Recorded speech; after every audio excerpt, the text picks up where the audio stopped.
Today it is 9 o'clock in Kitsap County. Whew, like I said, it's a cold one. It is a cold one out there. 27 degrees in Kitsap County, everyone. It is December 21st, 4 days before Christmas. Unbelievable. Unbelievable. I was just saying to someone the other day, it doesn't feel like Christmas time to me. Unfortunately, everything just kind of really went by really quick, lots of stuff going on. So I did not give myself the adequate time to enjoy and appreciate the holidays for what they are. But that's neither here nor there.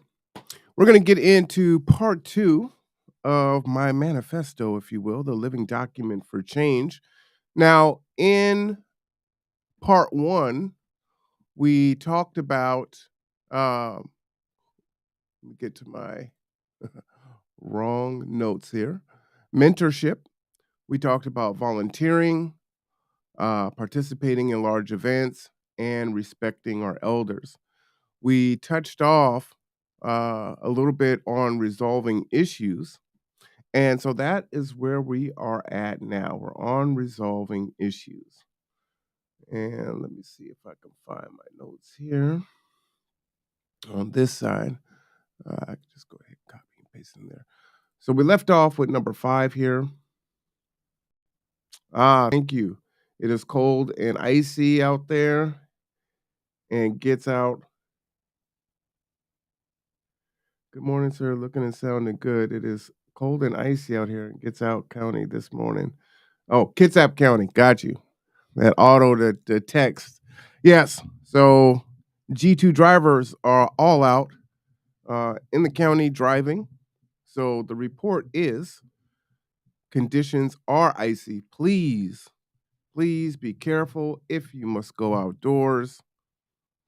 Give yourself extra time. You should at least give yourself a car length and a half, if not more, so that you can maneuver around. You have enough room to stop. If there is a situation in front of you, then you've got room to maneuver around it.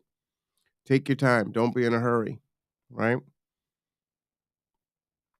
You may be thinking that you're going to shave off 5 or 10 minutes, but an accident or a speeding ticket is going to add considerable amount of time to your day and give you a whole host of other issues and problems to boot. So please take your time out there. It's just not worth it. Keep your wits about you, keep your emotions about you. Stay calm, stay patient, be gracious. The zipper technique is definitely called for during times like this. Okay, especially when you're going through Gorst. Let the car in front of you in or on the side of you. Let that car in. If another car jumps in there, it's fine. Just give them the grace. Let them go. All right. We'll all get to where we're going. Conditions are going to continue this way. So please, just be safe out there. Take your time. Okay. All right. So let's get into this next piece here, resolving issues. Resolving issues. So in resolving issues, the first thing that we talked about was the grieved, the offender, and the outsider can all call for mediation. Okay. So I gave you the example of, and I actually used Rob. So Rob was my example. Rob and I have a conflict with each other. Rob should be able to come to me and say, hey, I need to have a conversation with you. I should be able to come to Rob and say, hey, Rob, I've got an issue. We need to have a conversation. And then thirdly, an outsider should be able to say, hey, you guys have an issue. Well, I need you guys to come in and talk about it. Okay. And of course, that's not going to just be anyone, right? But it's probably going to be someone who cares about both of you to some regard, and then have that conversation. Okay. But that has to be established. And until things like that are established, It tends not to go too well. Okay. But now, with that, it is not enough to come together and have conversation. Now, one of the reasons why conflict persists is when people do get together and have the conversation, it doesn't go well. Folks are talking over each other. This may be one of the first times that the person had a chance to speak about the issue. And so they are more concerned with getting their point across, right? So they're not listening to understand, they're listening to jump in, to counteract the point. And so mediation needs to be part of that conversation. There needs to be a resolution. What is the outcome, right? There's a conflict, we've got an issue, we want to solve it. How are we going to solve it? And at the end, what is that going to look like? So mediation must have very clear steps and they must be followed and no skipping steps. See, we get caught up in doing things over and over again. I know how to do that. We already know what it is. But going through the process is important. And it's important for several reasons. One, you're in conflict with someone, right? So there's going to be emotion there: anger, frustration, disappointment, sadness, whatever. Definitely going to be anxiety. So, one of the things of going through the steps is it allows people to put themselves into their frame of mind so that they can say what they need to say. I think it's a good idea when you talk about the steps that people need to come with notes. Make sure that you have a coherent conversation so that you actually get your point across and you're not leaving things out. Oh man, I should have said this. It comes back later. Write down those issues, your grievances.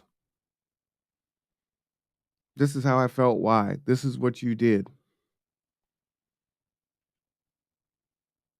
See, we don't do that. We just get into a space with each other and then it's conflict. Conflict. And what happens is, even from your own self-interest, you're in dialogue with someone, an argument, whatever it is. And in that, they say something that you want to address immediately. Now you have abandoned your point to go and chase that particular thing that they said. And because it wasn't written down, you may not get back around to what you needed to bring up. So it's really in your own best interest to write down what you're feeling, what happened, what was your point of view. And so in that mediation, that may be what folks decide to do in their social contract. They say, hey, look, I've called this person in. This person called me in. A third party called us in. And we both come and we articulate what we believe happened and how we felt or perceived the situation. Now, the perception may be correct, the perception may be incorrect, it may be a little bit of both. But you also need to have something that the mediator, the third party person, can follow and track. There's also imperative that that third party person not be uh, too biased. And I say too biased because I don't think you're going to find someone who is not biased at all, right? Depending on what the issue is, what the concern is, folks have biases. You could try to suspend those biases, and I'm sure the mediator will do the best that they can. But if that issue hits close to home, if they were somewhat involved in it, that's going to be persistent, right? So that's important. So in your group, you do need to take some time out and create, what is this mediation going to look like? What format are we going to follow? And as we follow that format, we're going to stick to that format. And this is one of the longest ones in regards to the different steps here. And the reason being is, while it sounds so obvious, it seems so common sense. You know, the saying, if common sense was common, we all have it. We don't all have it, right? We definitely don't all use it when things are heightened and emotional. And some of the items that we're dealing with are big items, right? Small things can be big things, but there could be some situations that are wow, tremendously huge. And you have no idea how you can even get to the other side. You definitely can't see it while you're in it.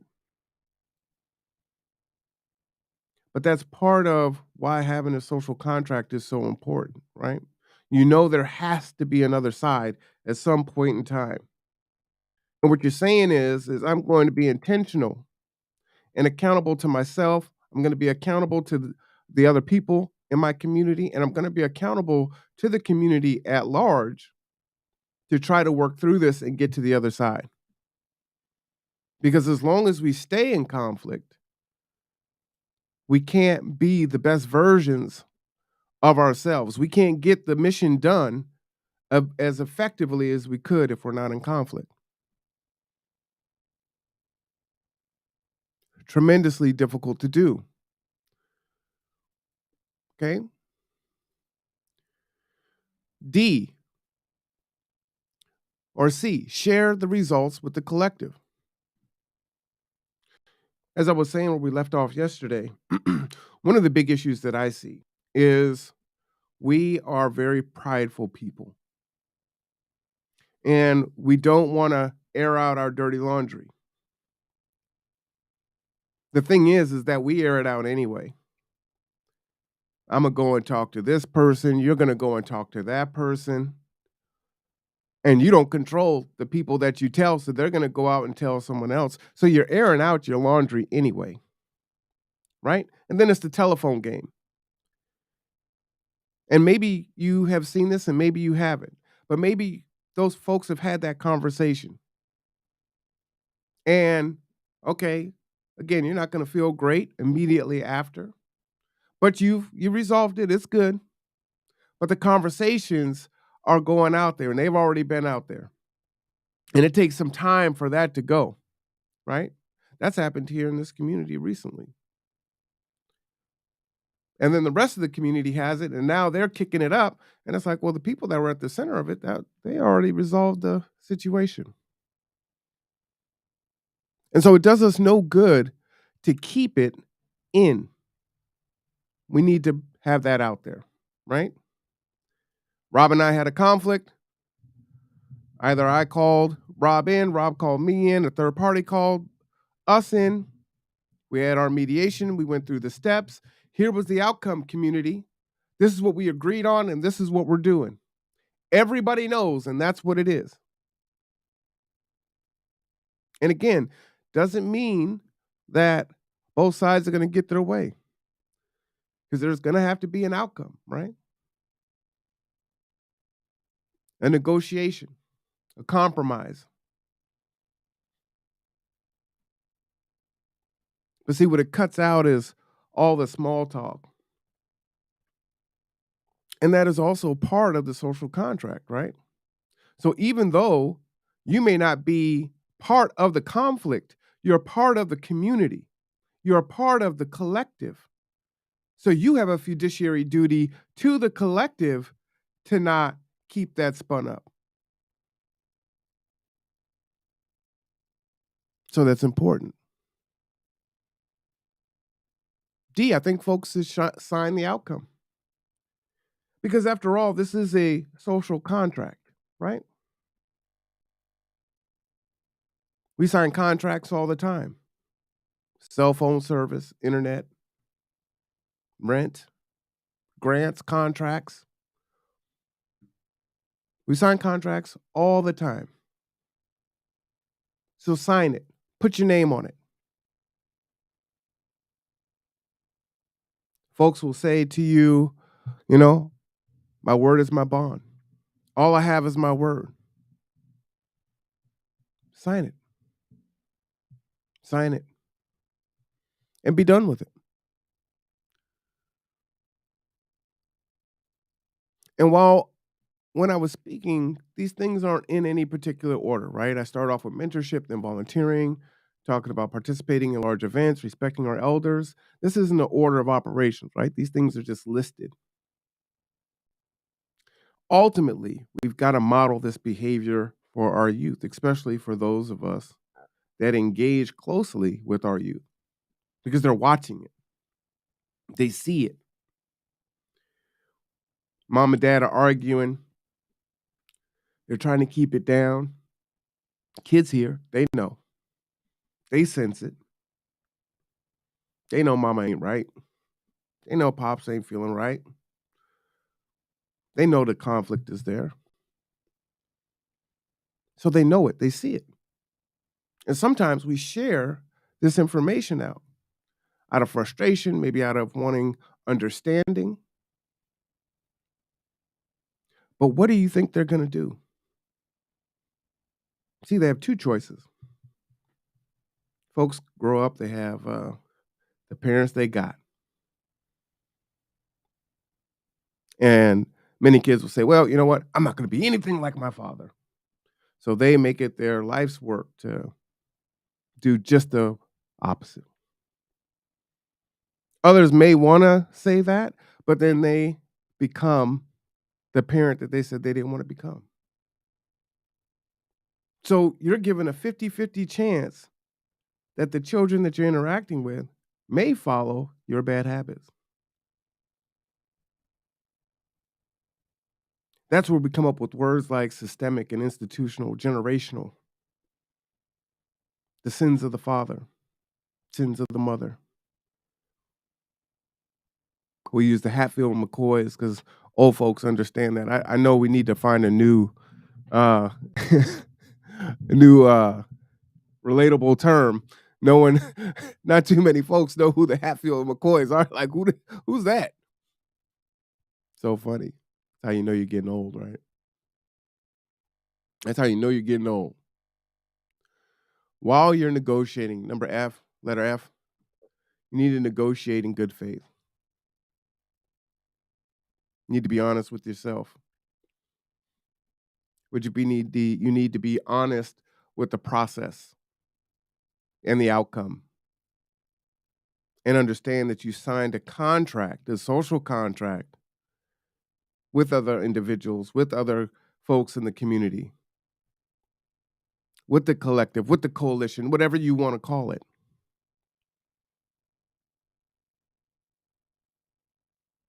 You have to come in good faith. Understand that there's a difference between facts and opinion, feelings and truth. You're entitled to feel any way you want, no matter how irrational it is. You can feel that way. That may not be the truth, but you can feel that way. You know, you owed me $5 and I had to come and ask you for the money. And you told me you'd have it for me by Friday. And I shouldn't have had to come and ask you for the money. So I'm so pissed off. I'm pissed off where I'm ready to cut you off and never speak to you again. You're like, well, that's irrational. That doesn't make any sense. The fact is, the truth is, this person owed me $5 and said they were going to pay it back on Friday. The opinion, the feeling is that I want to cut this person off, that I'm ready to go all the way and sever the relationship. Got to understand the difference there. And that's why it's important to write those things down, because it is hard as a human to hear someone attacking you, right or wrong, right? Based on how they feel, facts and opinions, truth,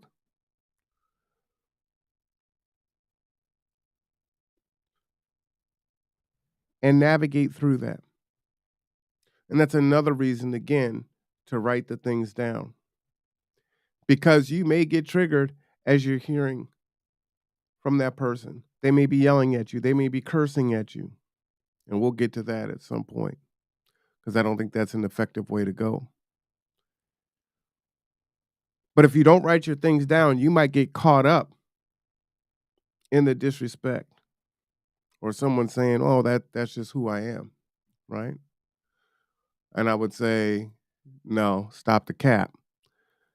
Because if you're in front of the judge and your butt is on the line, you ain't talking like that. If you're trying to get a contract or do business, try to get some business from someone, you're not yelling at them, you're not cursing at them. So stop the cap. So you have control of your faculty, right? You're just choosing right now to unload and unleash. And we're all guilty of this. If I was having a conversation right now with someone that I feel aggrieved against, this would probably not be my demeanor. I would need to stop the cap, right? That's facts. But that's why it's important to write those things down. Okay? Negotiate in good faith.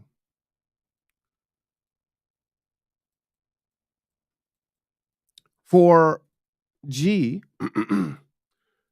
whoever is going to do the mediation, and maybe it's one person, maybe it's a panel, a committee. It's always good to have an odd number. But that panel should be diverse in thought.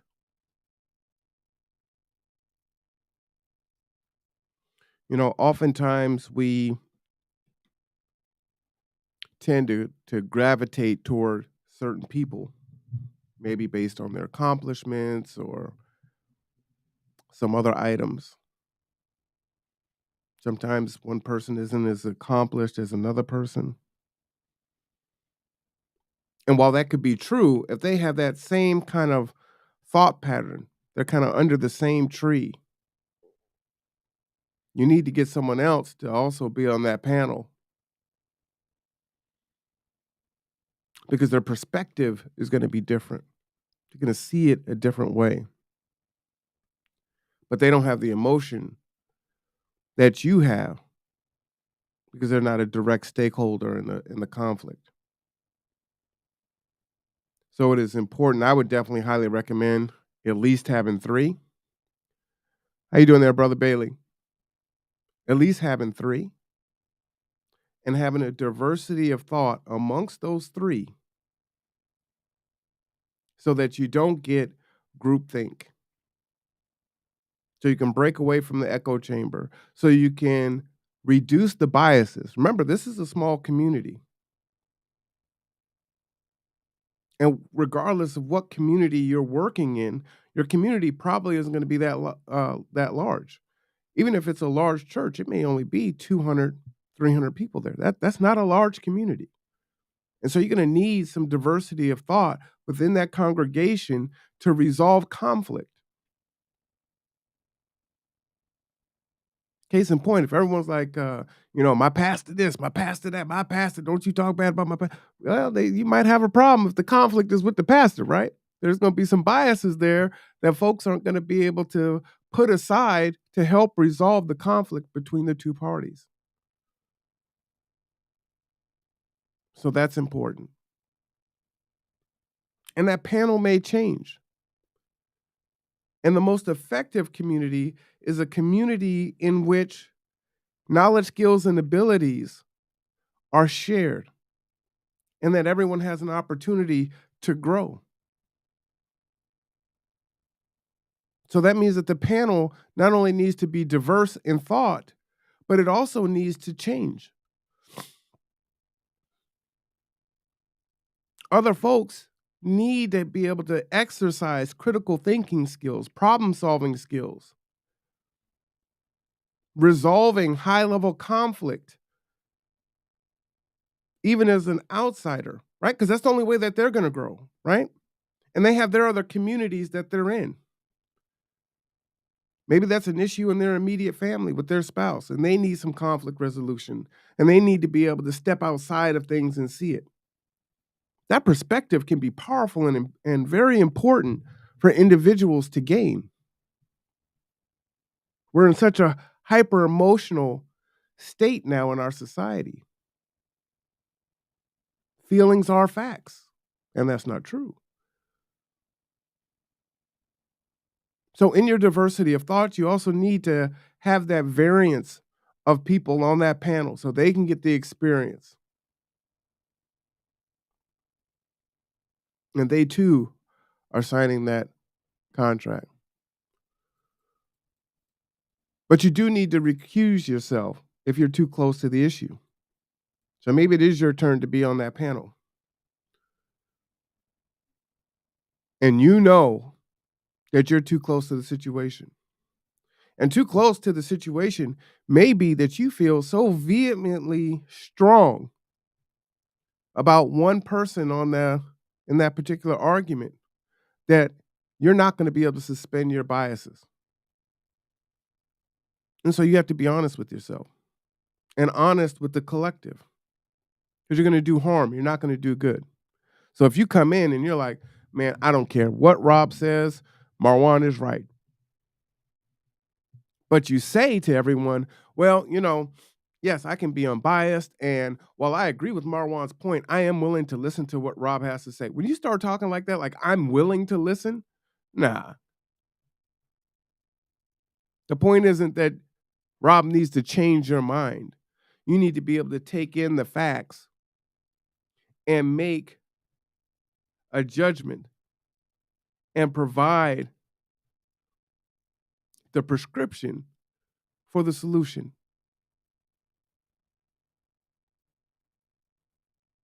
Because you're getting in the way of solving the conflict, of people moving forward. Life is going to be a series of issues and conflicts.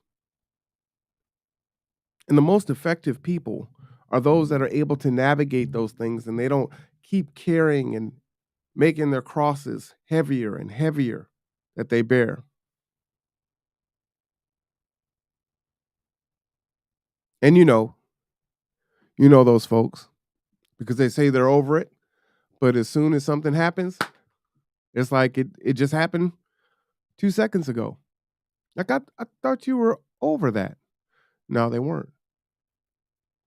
They're still carrying that burden. So it's something that we have to learn.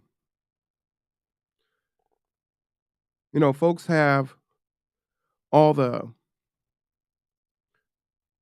jargon, healing, doing the work. But what does that actually mean in practice? What does that mean in practice? Is that really what has happened?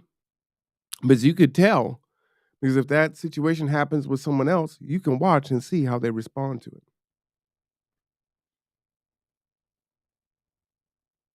Were they actually able to work through it and let it go?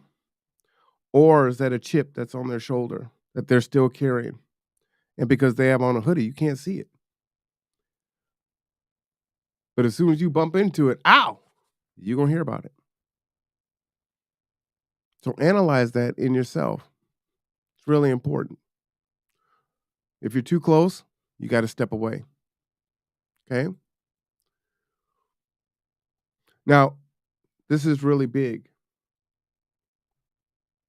Please understand, folks, what happens if you have a lease for your apartment or your house or your mortgage and you stop paying?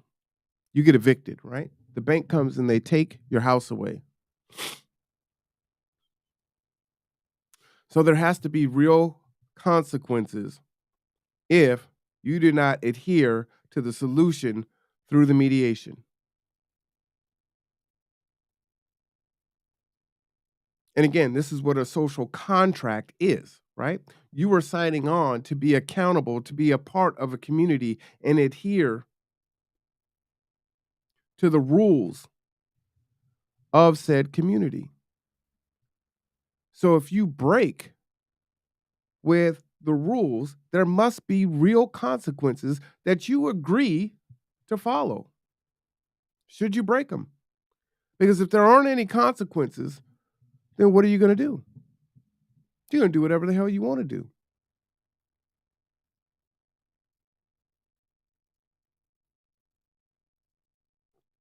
It's unfortunate, I will use that word, that folks will pay their rent, they'll pay their cell phone bill, that's a contract. They'll pay their internet, they'll pay their PlayStation membership, their Xbox membership. They'll make sure they'll pay that because they don't want to be in breach of contract and lose their house or lose their ability to play online or lose their cell phone. But they won't sign a contract or be accountable through a social contract with each other in their community. So it doesn't matter what your community is. As you see Bailey saying, hey, my Uso, right? Auntie, my guy, the homie, that's my homegirl, that's my ace, whatever. But you can't adhere to a contract with each other, but you're going to pay that cell phone bill. So you have to intentionally prioritize the relationships that you have.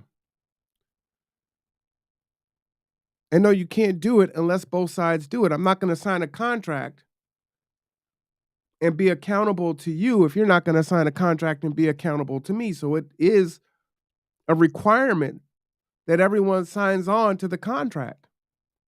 And everyone signs on to what happens if you do not adhere to the contract.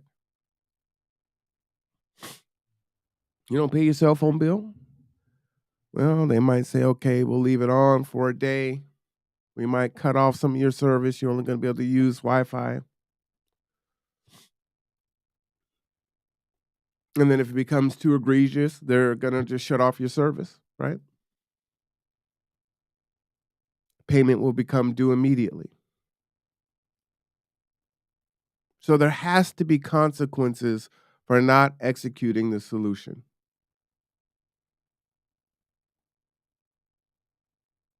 And part of that solution is you have to continue on the same way that you were before the conflict happened. So I'm going to use a gym membership, for example.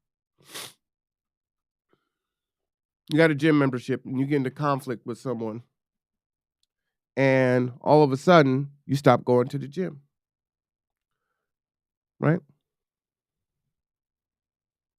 Well, you resolve the conflict and you should be going back to the gym, but the only reason why you're not going back to the gym is because you were feeling some kind of way because there was a conflict. Well, that's a problem. That's a violation of the social contract. See, that seems a lot harder to do in practice, right? So when we say keep that same energy, usually we mean it in a pejorative way, right? Well, if you're gonna be, mad and pissed off at this person, then you need to have that same energy for that one. That's how we kind of use that. But no, you need to have the same energy for the community and that individual that you had before that you do after the conflict was resolved or consequences. Otherwise, the social contract, the community, the collective will erode. It will erode.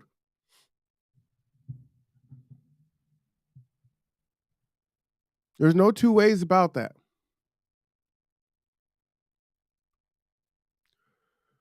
We also need to create a historical record of the issues and the outcomes. So not only do we document the issue and what happened and what the outcome is, we need to create a historical record. And we need to revisit that at least yearly. Are solutions working?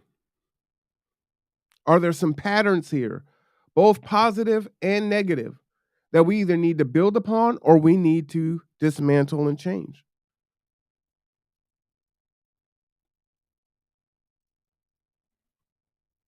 And it should be something that is celebrated because conflict is going to happen. We're not going to not have conflict. That this is not possible. But at the end of the year, Rob and I had this conflict, right? It was documented. We documented the issue, the mediation, and the after action piece of it, right? And at the end of the year, December, or whenever we do this, we go back and we look back on it. And we say, hey, you know what? That was good. This issue happened. We went through all the steps. We didn't skip any steps. And here we are on the other side. Rob is still supporting Marwan. Marwan is still supporting Rob. And we're flourishing and going forward together. What helps is it also helps to be consistent. So if Tony and Janet have an issue and it happens to be very similar, you may already have the solution right there.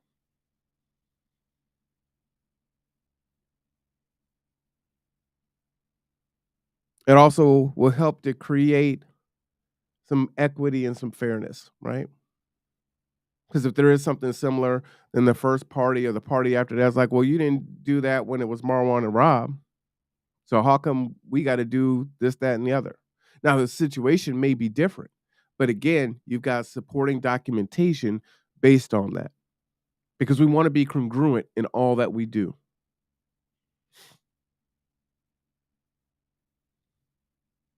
This is going to take work. So understand, don't sign any contracts lightly.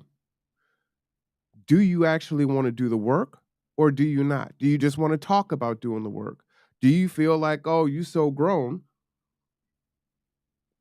that you don't need this? And I would say, if that were the fact, we would be so much further as a community, as a people, as a nation. So it is needed. And the definition of insanity is doing the same thing over and over again, expecting a different result. So we do need this until we can do something else. We talk a lot about how in higher education, in school, or not higher education, but in school, oh, kids aren't really learning what they need to learn. They need to learn financial literacy and they need to learn this and they need to learn that. And, we deride our children's academics. But this is one of those things that is not taught. There isn't a proficiency in conflict resolution. But this is one of the things that we need the most of. So, the opportunity of business is when you see a void, there's an opportunity. This is a huge void, and we have a huge opportunity. We're going to do some work. This is going to take work. It's going to take time. It's going to take commitment. It's not going to be easy. But when we look to things like Black Wall Street, Tulsa, all the other spaces, I think they got there just because Reasons? No, they were intentional. They were intentional.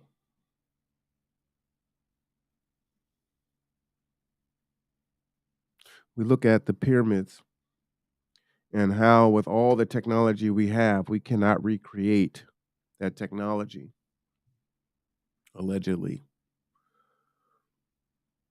So then you say, how come there's not a Black Wall Street today?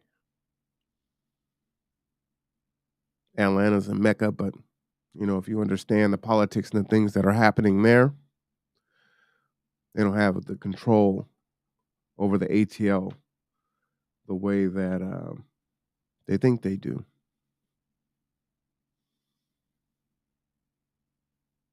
So why has it not been recreated?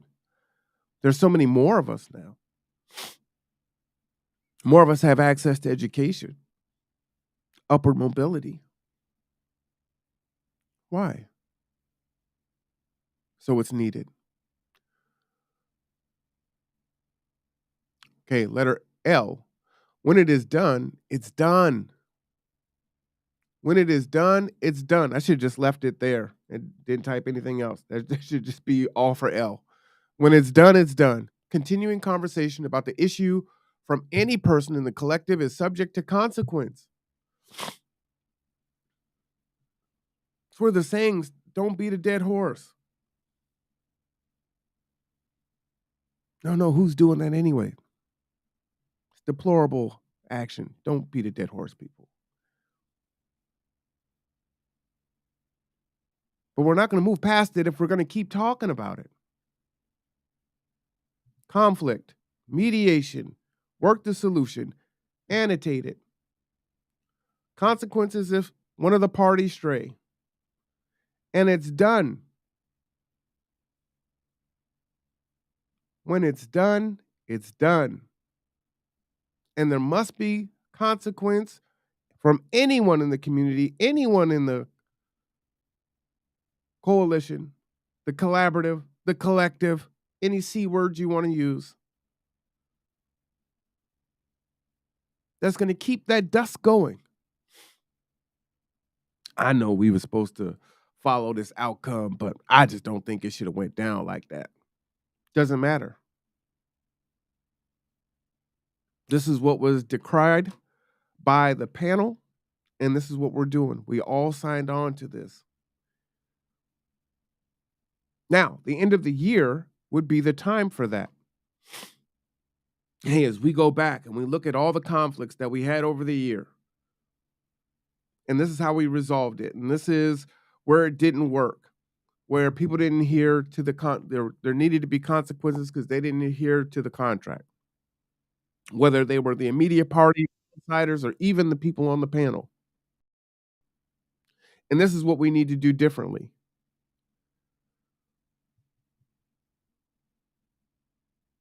Hey, how you doing, Lucretia?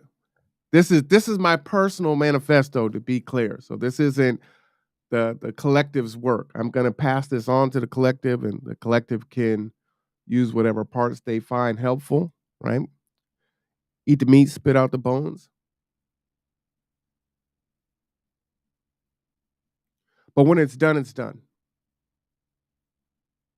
End of the year, you look back. And then you make your changes. Then you make your modifications. That should be the only time that it's brought up again. What can you do? If you're an outside party and you're watching, you weren't part of the panel, but you're part of the collective, and you're like, I know that's what they came up with, but I just don't agree with that because this, and that. Write it down, date it, and put it away so that the collective can address it at the end of the year. And then move on from it. This is what we tell our children. All right, baby, I know this happened. I know this upsets you. I know this is wrong and this ain't right. But right now, this is what we got to do. I still need you to do the part you have to do. I don't want you to spite your nose. Spite your face by cutting your nose. Right? I still need you to go to school. I still need you to read the books. I still need you to do the homework. I still need you to learn. I still need you to give your best effort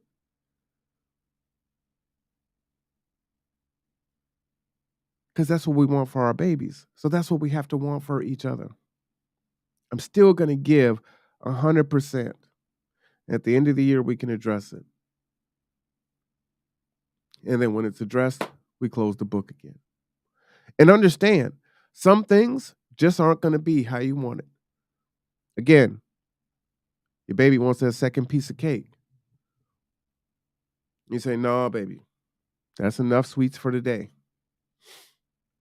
Oh, man, I just really want that one more piece of cake.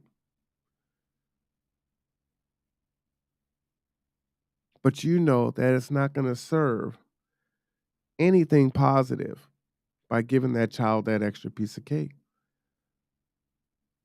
It satisfies their want in the moment. But there's too many negatives that outweigh the balance.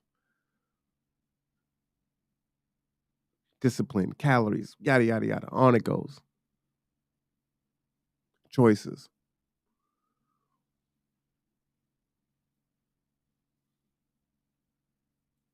Letter M. And this is for folks that are tuning in. I see people coming in. This is my personal manifesto, living document for change, social contract. Part 1 is in the description. We went over the first 4 parts: mentorship, volunteering, large events, respecting our elders. And now we are on part 5, resolving issues. And we are now on letter M.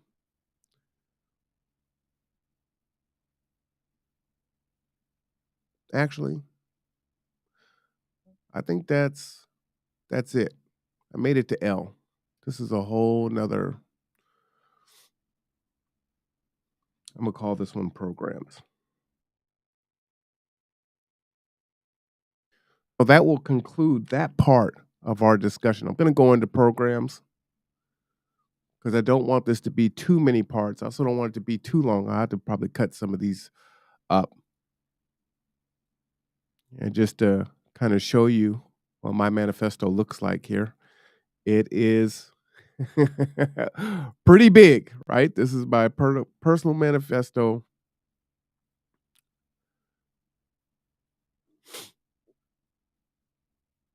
But I think it could be helpful.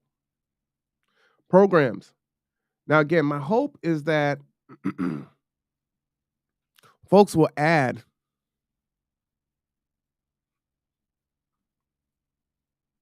this is a living document. A living document means that this document is going to change. This isn't a final draft. This can be items of this document can be used for your immediate family, for your extended family. Maybe it's your church. Maybe it's a club, a collective, an agency, a company, the city. Sky's the limit. Take what is applicable that you can use and put it into your tool belt. All right, programs. Let's get into programs. You know, one of the things that I admire about indigenous folks and some other groups are the focus on the elders. And in particularly the Black community used to have that same focus. I think even as a nation, we used to have more of that focus. And I was saying last time that, you know, we're seeing more and more of our elders experiencing homelessness. And that's something that has to change, right? That's something that has to change. So what is it that an elder does not have children or sisters or brothers or whatever the case may be that can help support them? And I know our model is, you know, the rich will put their folks in homes, retirement homes, right? If, it gets to that point, or they have the money to staff to help, but we all don't have that. And in some pockets, right? Because there's never not all, right? There are households that have 3, sometimes 4 generations in the same house. I think the shift has been more that it is now more out of necessity than out of a cultural thing for us. Say that again. I think now it is now a necessity and not a cultural thing for us. So when I spoke about our elders earlier, reestablishing a protocol for our elders, define what an elder is, not age, but wisdom. That time matters. The time that we spend with our elders is paramount. It's critical. There's a funeral every week. Every week.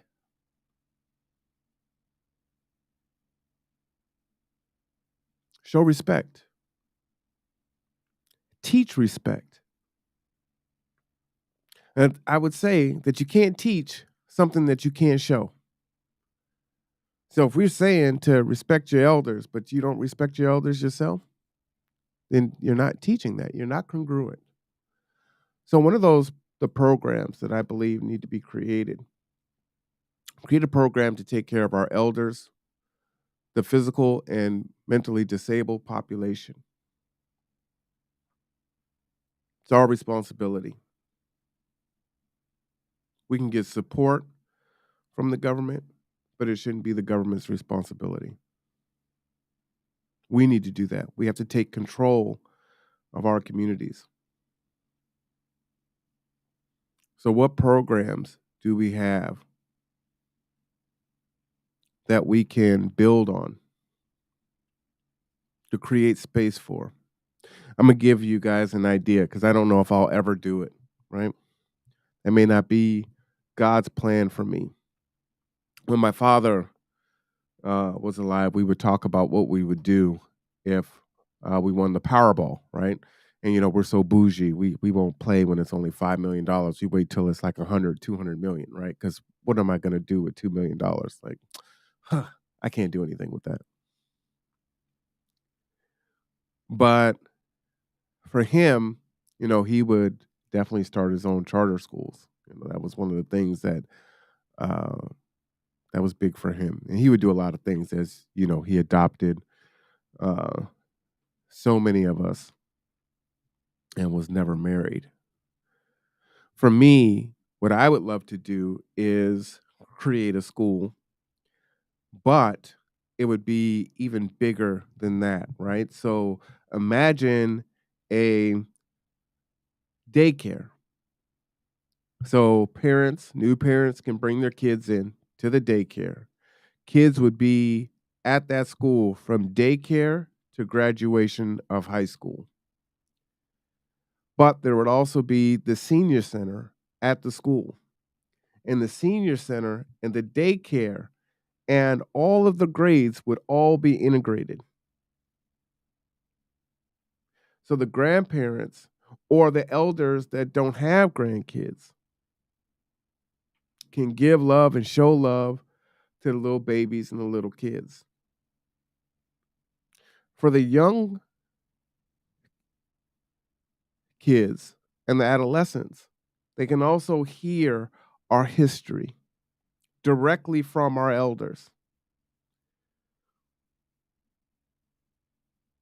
And so we have this circle that is built. So if I ever won the Powerball, you call me out if I'm not working on that. That would be my dream.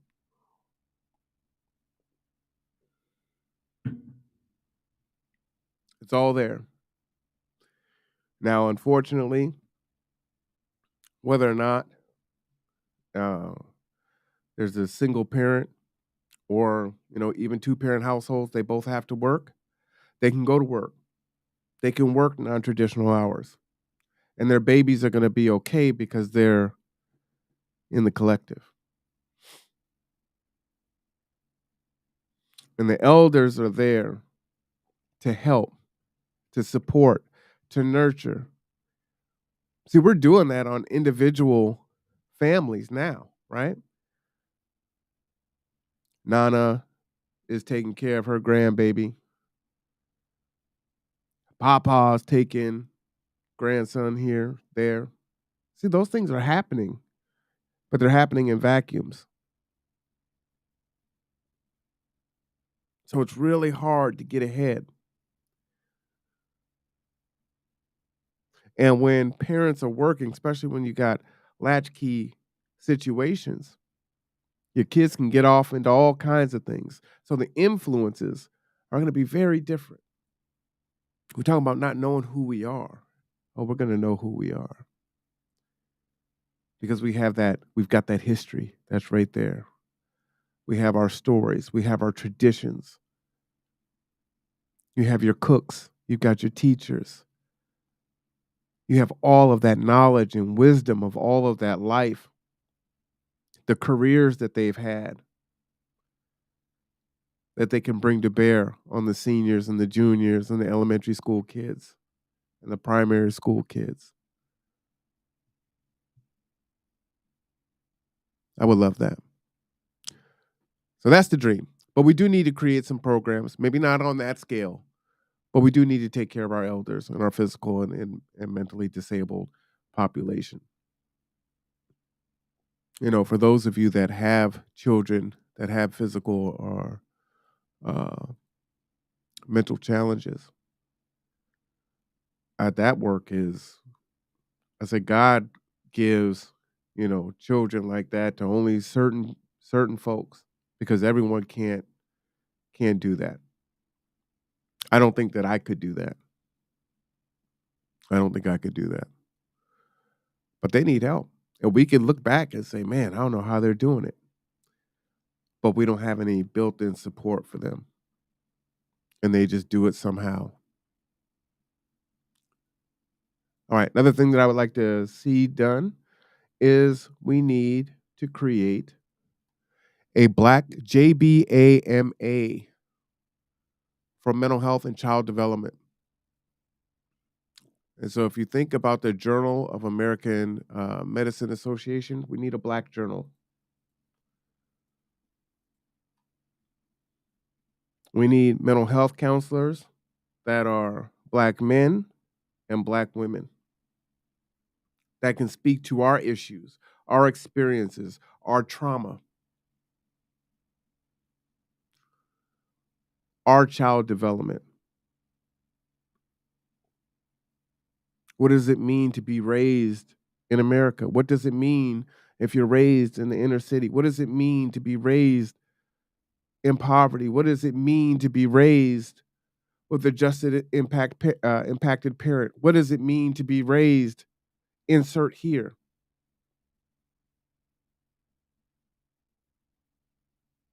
Because we're not studied in that way. They're not practicing medicine in that way for us. So it's something that we need to do. There's a lot of people that I care about that have sickle cell. How do we support that? What are best practices for that? I'm the only person I know that has sarcoidosis. We talk about food equity and nutrition, but we watch what each other eats. We watch what our kids eat. We see what we expose them to. And we have the kids in our care. And sometimes we perpetuate the same trauma from a food standpoint on them because, well, we want them to be engaged, so we're going to give them pizza. Let's have a pizza party. And so, what are we saying by doing that?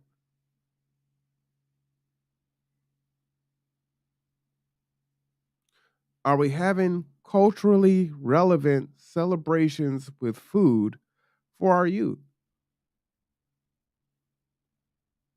And how will we get our kids to a point where that is their norm? That is their tradition if we keep, let's say, a colonized version of it, pizza, ice cream, yada, yada, yada, burgers. That's what they like. But why do they like it? And why do they have to like that? And why can't they like something else? Layla's mom and I, we wanted to make sure that she, really liked fruits and vegetables. We're very intentional about that. And do we eat other food? Yeah, sure. But we were definitely going to be intentional that she was going to eat differently than definitely I eat. Lily's way healthier than I do now. And she likes her vegetables and she likes her other stuff too. But there's a balance. But if every time she goes to a party, it's pizza, ice cream, and cake. Think about I went to Golden Star. Shout out to Golden Star. 2 days ago. It's like, oh, it's gonna snow. I'm gonna go ahead and get some Golden Star. What do they serve at every Chinese restaurant as dessert? Get that fortune cookie in there, and what else is in there? Orange slices. Orange slices every single time. Orange slices. It's cultural. It's traditional. That's what it is. That's what you're gonna get. Now I don't know how many of those orange slices end up getting thrown in the garbage, and it's unfortunate because I don't always eat the orange slices. But that's what they do, right? That's what they do. So what is it that we do?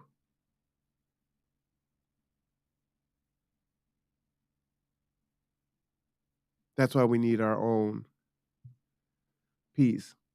Well, whenever you see these things, you know you're doing good. Apologize, folks. Let me go ahead and add to the block list there. So there are other programs. I just separated that out. I'm at 1 hour and 2 minutes. You know what? I kind of want to keep these to an hour.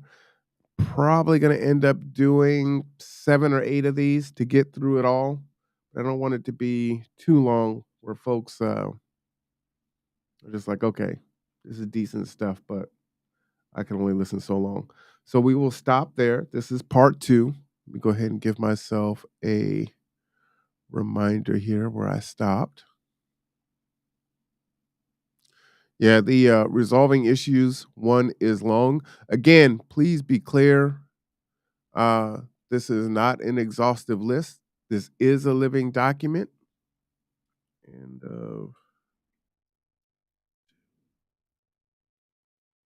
you can email me at the conduit podcast show at gmail.com if you want to add some of the things in here. And I won't say that I will necessarily add them in because ultimately this is my manifesto, my living document, but I may include it. And you know what I'll do is I will create a document with all of the additives that people submit, and then I'll just demark them as, or I'll mark them as additions, and then I'll, like I said, I will appropriate the ones that I like and put it in and say, okay, this is my my updated living document. This is the full document with everything that's in there, because I am only one person. I am only one person, and I do not have all the answers. I've got a few, but I don't have all the answers. All right. All right. It is 27 degrees. It is 10 a.m., 10:06 to be exact in Kitsap County. Severe weather shelter will be open this evening. Please let people know. Uh, please drive safely. Again, leave 1 to 2 car lengths behind, folks. If you don't have to go out, don't go out, you know. And then, of course, if you don't want to go out, but you really do need to go somewhere, you can always call G2 Transportation, 360-373-3000. We can pick you up and take you where you need to go. I believe there may be some delays in service as it is icy, so it's going to take a little bit longer to get around. Um, the other thing is that we may even be able to go and pick it up for you and bring it to you. So call and dispatch will be able to let you know what they're able to do during this icy time for you. But again, dress warm, if you are out there and you see any unhoused people, please tell them to call 211. They don't have to remember the whole phone number. They don't have to remember 360-373-3000, just 211. We are connected to that system and they will get to us and we can get them to the severe weather shelter. Okay. I am Marwan Cameron. This is the conduit. This is part 2, the Manifesto, the living document for change. All right, y'all.